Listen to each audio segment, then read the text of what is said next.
Τώρα.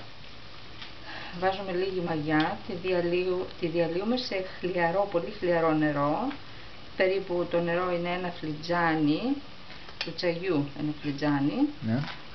Και όσο θέλεις. Και λίγο περισσότερο μπορείς να βάλεις. Βάζουμε ένα κουτάλι μέλι, μια κουταλιά δηλαδή μέλι, λίγο αλατάκι και μετά ρίχνουμε σιγά σιγά το αλεύρι και το κάνουμε ένα μαλακό υλικό κουρκούτι όπως αυτό, να μην είναι πολύ σκληρό, και το αφήνουμε ή μισή ώρα ή μία ώρα ανάλογα με τη θερμοκρασία που έχει ο χώρος για να φουσκώσει, να γίνει διπλάσιο. Και μετά παίρνουμε με το κουταλάκι, να ζεσταίνουμε πολύ καλά το λάδι, να είναι καυτό.